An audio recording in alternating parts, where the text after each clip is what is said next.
현금 50억. 지금 바로 입금 가능합니다. 집은 안 봐도 되니까 오늘 안에 계약서부터 쓰시죠. 2025년 12월 서울 서초구 반포동의 한 중개업소에서 실제로 벌어진 일입니다. 국민평형이라 불리는 34평 아파트 한 채가 60억 원에 팔렸습니다.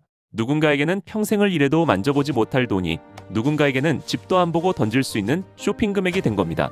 그런데 같은 시각 차로 불과 몇 시간 떨어진 지방의 신축단지에서는 이런 비명이 터져 나옵니다. 현금 1억 드리고 가전제품 다 채워드릴게요. 제발 들어와만 주세요. 현수막은 비바람에 찢겨나가고 단지 안은 낮에도 유령 도시처럼 고요합니다. 여러분, 우리는 지금 같은 나라 전혀 다른 행성에 살고 있습니다. 한쪽은 돈이 너무 많아 살 집이 없다고 비명을 지르고 한쪽은 살 사람이 없어 피눈물을 흘립니다. 이제 부동산은 단순한 재테크가 아닙니다. 대한민국을 성벽 안과 성벽 밖으로 갈라놓는 잔혹한 신분제도의 경계선이 되었습니다. 오늘 돈의 경제학에서는 1986년 통계 작성 이래 가장 잔인하게 벌어지고 있는 부동산 초양극화의 추악한 진실을 파헤쳐 보겠습니다. 오늘 이 영상을 끝까지 보지 않는다면 당신이 쥔 그 소중한 집 열쇠가 훗날 당신의 발목을 잡는 족쇄가 될지도 모릅니다. 이제 서울은 25개의 행정구역이 아니라 5개의 계급으로 나뉜 신분제 사회입니다. 최상위 1등급인 강남과 서초를 보십시오. 평당가 평균 1억 원 돌파, 34평 평균 가격이 이미 30억 원을 훌쩍 넘어섰습니다. 반면 서울 최하위권인 노도강과 금천구는 평당 2,500만 원 선에서 멈춰섰습니다. 여기서 우리가 주목해야 할 공포스러운 숫자가 있습니다. 바로 5분위 배율 6.02배입니다. 서울 상위 20% 아파트 한 채 가격이면 하위 20% 아파트 6채를 통째로 살 수 있다는 뜻입니다. 이건 통계 작성 이래 역대 최대치입니다. 왜 이렇게 벌어졌을까요? 범인은 현금 부자들의 성벽 쌓기입니다. 정부가 스트레스 DSR 3단계까지 도입하며 대출을 틀어막으니 대출로 집을 사야 하는 서민 동네는 거래가 실종되며 가격이 주저앉습니다. 하지만 대출이 아예 안 나오는 25억 초과 강남 아파트는 현금 부자들이 쇼핑하듯 사들입니다. 실제로 2025년 강남 3구 매수자의 35%가 외지인 큰손입니다. 지방집은 다 팔아도 강남집은 하나 있어야 한다는 이른바 강남 시민권 열풍이 부자들의 성벽을 더 높게 쌓아준 꼴입니다. 여러분, 대출 규제는 서민을 잡았지만 부자들에게는 경쟁자 없는 탄탄대로를 깔아주었습니다. 지방 상황은 더 처참합니다. 경기도를 하나로 묶어 생각했다면 당신의 자산은 이미 위기입니다. 올해 경기도 상승률 1위는 과천입니다. 상승률 20.05%. 강남구 상승률을 앞질렀습니다. 이제 과천, 분당, 수지는 경기도가 아니라 준강남이라는 독립된 왕국입니다. 하지만 고개를 돌려 안성, 평택, 이천을 보십시오. 과천이 20% 오를 때 이들은 마이너스 수익률을 기록했습니다. 단 1년 만에 앉아서 2억 5천만 원의 자산 격차가 발생한 겁니다. 평택은 삼성전자 공장이 있는데 왜 떨어지냐고요? 바로 공사비의 역설 때문입니다. 공사비가 폭등하니 지방 분양가는 오르는데 정작 주변 아파트 가격은 수요가 없어 떨어집니다. 분양가보다 시세가 낮아지는 마이너스 프리미엄이 속출하고 준공 후에도 주인을 찾지 못한 악성 미분양은 13년 만에 최대치를 기록했습니다.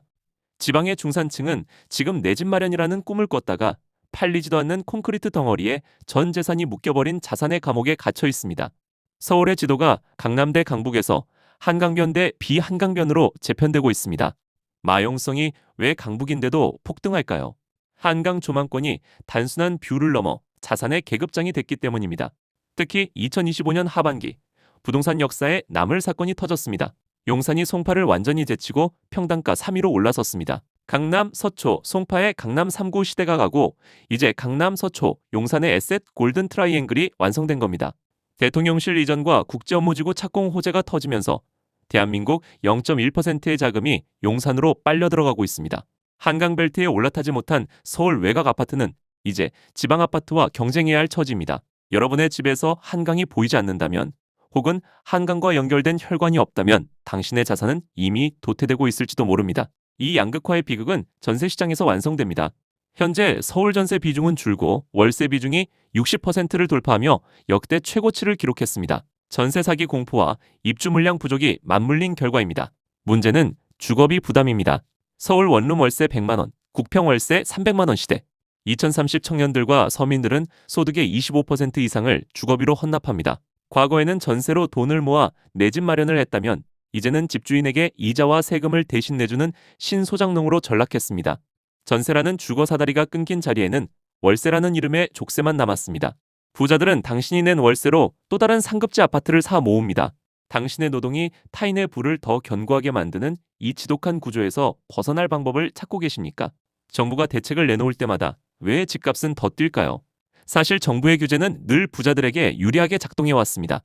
2025년 서울 전역을 토지거래 허가구역으로 묶었더니 오히려 신고가 비율이 51.5%까지 치솟았습니다. 규제가 오히려 여기가 진짜 노다지라고 정부가 공인해준 꼴이 된 겁니다. 공급 대책은 더 가관입니다. 지난 3년간 서울 착공 물량은 예년 대비 연간 21만 가구씩 부족했습니다. 2026년부터는 돈이 있어도 서울에 새 집을 살 수 없는 공급 절벽이 본격화됩니다. 3기 신도시는 아직 멀었고 도심 재건축은 공사비 때문에 멈췄습니다.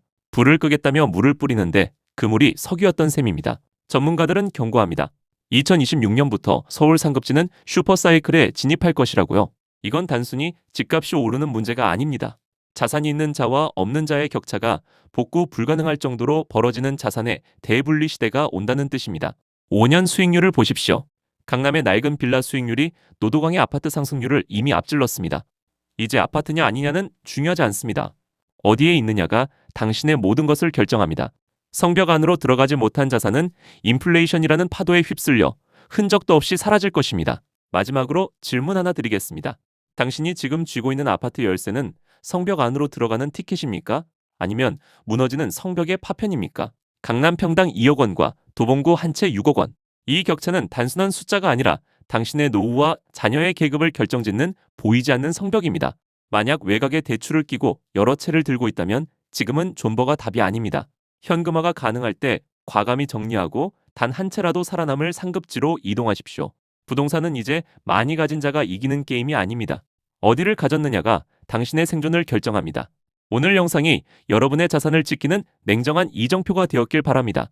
이 영상이 당신의 심장을 뛰게 했다면, 그리고 눈을 뜨게 했다면 구독과 좋아요로 응원해 주십시오. 여러분의 자산을 지키는 가장 날카로운 무기, 돈의 경제학이었습니다. 감사합니다.